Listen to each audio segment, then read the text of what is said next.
பிற்காலத்தவர், மனிதர்கள் ஜின்கள் ஆகிய அனைவரும் மிகவும் மோசமான நன்றி கெட்டவராக நீங்க மாறிட்டாலும் என்னுடைய ஆட்சியில் எதுவும் அதை குறைத்து விடாதுங்கிறான். சோ அல்லாஹ் என்ன சொல்றான், நீங்க வணங்கினாலும் எனக்கு ஒரு மேட்டர் இல்ல, வணங்கலினாலும் ஒரு மேட்டர் இல்லைங்க. அப்ப நபிமார்கள் ஏன் அல்லாஹ் நமக்கு பின்னாடியே சுத்திட்டு இருக்கிறாங்க, அல்லாஹ் வணங்குங்க அல்லாஹ் வணங்குங்கன்ட்டு. ஆனா என்ன மேட்டர் இது அப்படின்னு பாத்தீங்கன்னா, நம்மளை வணங்க சொல்லி அவங்க கேட்கவே இல்லை. அவங்க சொல்ற விஷயமே வேற, நாம என்ன பண்ணிக்கிறோம், தவறா புரிஞ்சுக்கிறோம். இன்னும் சொல்ல போனா இபாதத்தே செய்யாதவர்களுக்கும் அல்லாஹ் சொர்க்கத்தை கொடுப்பான். எந்த அளவுக்கு இருக்கு, ஈமான் கொண்டவர்களாயினும் யூதர்களாயினும் கிறிஸ்தவர்களாயினும் சாஃபீன்கள் ஆயினும். இந்த சாஃபீன்கள் யாரு? 5 நேரம் விடாம தொழுதவங்களா? கிடையாது. அதாவது தாவா வந்து சேர்ந்ததுக்கு அப்புறம் அவர்கள் மீது அந்த கடமைகள் அப்ளை ஆயிரும், தொழுகைகள்லாம் அப்ளை ஆயிரும். தாவா கொண்டு போய் சேராத மக்கள் அல்லது தாவா தவறா போய் சேர்ந்த மக்கள், நாம எந்த இஸ்லாத்தை கொண்டு போய் பிரசன்ட் பண்றோம்? இப்ப நம்ம கூடவே இருப்பான், நாமளும் தாவா செஞ்சிருப்போம். இஸ்லாம்ங்கிற பேர்ல தர்கா அறிமுகப்படுத்துற சகோதரர்களும் இருப்பாங்க. இஸ்லாம்ங்கிற பேர்ல தங்களுடைய இயக்கங்களுடைய போதனைகளை கொண்டு போய் சொல்றவங்களும் இருப்பாங்க. அப்ப அந்த மாதிரி தவறான வடிவத்தில் தாவா போய் சேர்ந்தவங்க எல்லாம் என்ன லிஸ்ட்ல வருவாங்க? அதெல்லாம் வந்து அல்லாஹ் அவங்க வேற கணக்குல தான், அவங்க கேட்டகரியில தான் ஃபாலோ ஆவாங்க. அப்ப அல்லாஹ் சொல்றான், சாஃபீன்களாக இருந்தாலும் நிச்சயமாக அல்லாஹ்வின் மீதும் மறுமை நாளின் மீதும் நம்பிக்கை கொண்டு நற்செயல் புரிகின்றார்களே அவர்களுக்கு எவ்வித அச்சமும் இல்லை, அவர்கள் துயரப்படவும் மாட்டார்கள். இங்க பாருங்க, வேதங்களை பற்றி வரல, நபிமார்களை நம்புவதை பற்றி இங்க வரல.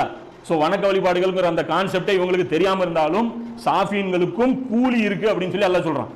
அனைவரிடத்திலும் அல்லாஹ் தீர்ப்பு வழங்குவான் அப்படின்னு சொல்லி சொல்றான். 5:69 சொல்றான், 22:17 அல்லாஹ் சொல்றான். அப்ப இந்த கேள்விகள்லாம் பாத்தீங்கன்னா உள்ளுணர்வு அடிப்படையிலேயே சாஃபீன்களுக்கு வந்து அல்லாஹ் அந்த கேள்வி கணக்கு கேட்டு பதில் அளிச்சிருவான். சோ மேட்டர் என்ன அப்படின்னா, அப்போ என்ன இபாதத்துங்கிறது என்ன அப்படின்னு பாத்தீங்கன்னா, அது வந்து நபிமார்கள் வந்ததுக்கு அப்புறம் அவங்க கேட்டு வாங்குறது.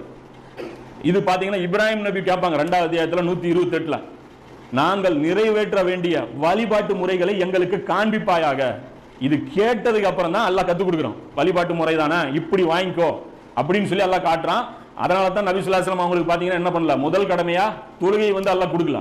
10 வருஷம் ரசூலுல்லாவுக்கு 5 நேர தொழுகைகள் கொடுக்கப்படல. தன்னுடைய வணக்க வழிபாடுகளுக்காக அல்லாஹ் கவலைப்படாதவன், மக்கள் மீது மிகுந்த அக்கறை கொண்டவன், மக்களுடைய பிரச்சனைகள் மீது ரொம்பவும் தீர்வு கொண்டவன். இன்னைக்கு நாத்திகவாதிகளுக்கு கோபம் என்ன அப்படின்னா, இறைவன் ஒண்ணு இருந்தா இந்த பூமியில இவ்வளவு அநியாயம் நடக்கு, இதுல ஏன் சொல்யூஷன் சொல்ல மாட்டேங்கிறான் உங்க இறைவன்?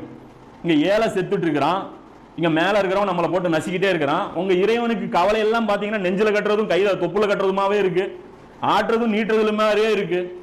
பிறை இங்க பாக்குறதா அங்க பாக்குறதானே இருக்குங்க. ஊரு பத்திக்கிட்டு எரியுது, உங்க இறைவனுக்கு நம்மளை பத்தி அக்கறை ஏதாவது இருக்கா, சொரணை ஏதாவது இருக்காங்கிற மாதிரி ரொம்ப மோசமா அல்லாஹ் வந்து கேட்கறாங்க.